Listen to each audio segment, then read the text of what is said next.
அவங்க வீட்டுக்குள்ளே ஒரு வாட்ச்மேன் அத்துமீறி நுழையிறாரு. நுழைஞ்சு தாத்தாவோட மனைவியை கட்டியணைக்க, ஆக்சுவலாக இவன் தான் அவளோட லவ்வர். ஒரு நாள் இவன் அவனோட பர்த்டேக்கு கேக்கில் எங்கள் ஆளோட ஃபோட்டோவை போடுங்கன்னு கடையில் சொல்லியிருப்பான்.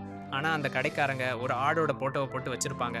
ஏண்டா எங்கள் ஆளை பார்த்தா உங்களுக்கு ஆடு மாதிரியா தெரியுதுன்னு கோவத்தில் கடையை தீ வச்சு எரிச்சிட்டு ஜெயிலுக்கு போயிருப்பான். இப்போ ஜெயிலில் இருந்து தப்பிச்சு தான் தன் காதலியை பார்க்க வந்திருக்கான்.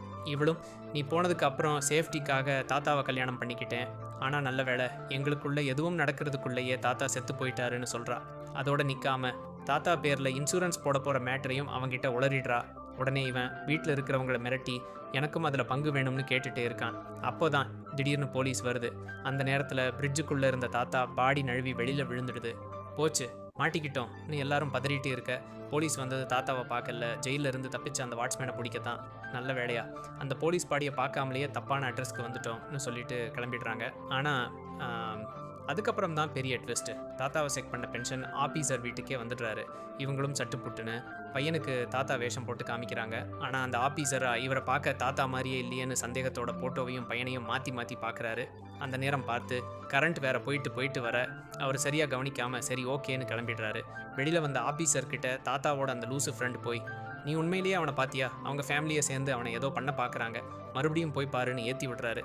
வந்த ஆபீசர் ஃபிங்கர் பிரிண்ட் எடுக்க மறந்துட்டேன், தாத்தாவை கைரேகை வைக்க சொல்லுங்கன்னு நிற்க மறுபடியும் கரண்ட் கட் ஆகுது. அந்த கேப்பில் பெரிய பையன் மெஷினை தூக்கிட்டு போய் பிரிட்ஜுக்குள்ளே இருக்கிற உண்மையான தாத்தாவோட கைரேகையை வச்சு கொடுத்துட்றான். ஆபீசரும் எல்லாம் பக்காவாக இருக்குன்னு கிளம்பிடுறாரு. இப்போது கடைசியாக இன்சூரன்ஸ் ஏஜென்ட்டு தாத்தா வேஷத்தில் இருக்கிற பையனை கூட்டிகிட்டு மேனேஜர்கிட்ட சைன் வாங்க போகிறாரு.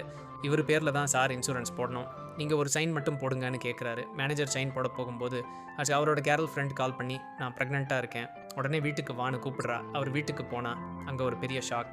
நீ எனக்கு 1 கோடி ரூபாய் நஷ்ட ஈடு தரணும், இல்லைன்னா உன் ஒய்ஃப் கிட்ட சொல்லிடுவேன்னு அந்த பொண்ணு பிளாக் மெயில் பண்ண.